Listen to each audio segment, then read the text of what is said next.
राजस्थान का एक छोटा सा कस्बा, सुनसान गलियों में एक हवेली। नीले रंग में डूबी ये हवेली थी नीली हवेली। रहस्य और डर का साया था इस हवेली पर। कोई नहीं जाता था उसके पास। कहते थे रात को वहां से अजीब आवाजें आती हैं, कांच टूटने की आवाज, बच्चों की हंसी और फिर एक औरत की चीख। लोगों का कहना था कि ये हवेली भूतियां है, लेकिन अर्जुन को इन सब बातों पर यकीन नहीं था। अर्जुन, जो हमेशा खुद को सबसे बहादुर समझता था, एक दिन उसने ठान लिया कि वो इस हवेली के रहस्य से पर्दा उठाएगा। उसका दोस्त संजू डरा हुआ था। वो अर्जुन को रोकने की कोशिश कर रहा था, लेकिन अर्जुन जिद्दी था। उसने संजू को भी अपने साथ चलने के लिए मना लिया। पूर्णिमा की रात थी। चांदनी में नहाई नीली हवेली और भी डरावनी लग रही थी। दोनों दोस्त हिम्मत करके हवेली के अंदर दाखिल हुए और तभी हवेली का दरवाजा अपने आप बंद हो गया।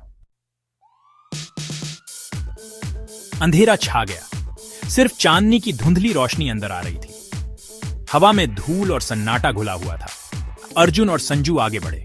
हर कदम पर डर उनके पीछे पीछे चल रहा था। अचानक एक आवाज आई, कांच के टूटने की आवाज। संजू डर के मारे कांपने लगा, लेकिन अर्जुन ने हिम्मत दिखाई। उसने अपनी टॉर्च जलाई और आगे बढ़ गया। तभी उनकी नजर हवेली के बीचों बीच रखे एक विशाल शीशे पर पड़ी। शीशा इतना बड़ा था कि उसमें पूरी दीवार ढकी हुई थी, लेकिन अजीब बात यह थी कि शीशे में कुछ भी दिखाई नहीं दे रहा था। सिर्फ एक धुंध और धड़कन की आवाज आ रही थी। अर्जुन शीशे के करीब गया। उसने गौर से देखा। शीशा साफ था, फिर भी उसमें कुछ दिखाई क्यों नहीं दे रहा था। संजू ने पीछे से कहा, अर्जुन चलो यहां से, मुझे कुछ अच्छा नहीं लग रहा। लेकिन अर्जुन मानने को तैयार नहीं था। उसे लग रहा था कि इस शीशे में ही इस हवेली का राज छुपा है। वो शीशे को छूने ही वाला था कि तभी उसकी नजर अपनी परछाई पर टेढ़ी।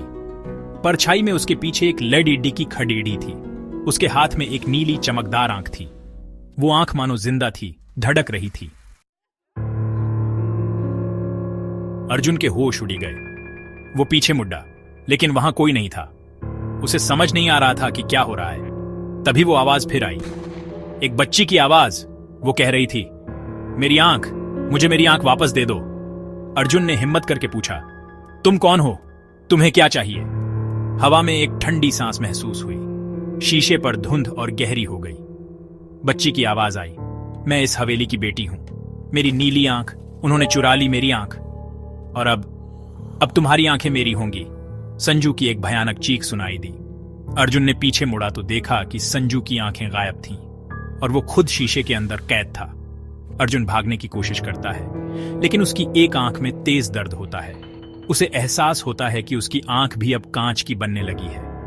क्या अर्जुन इस हवेली से बच पाएगा, या फिर वो भी इस नीली हवेली का हिस्सा बन जाएगा?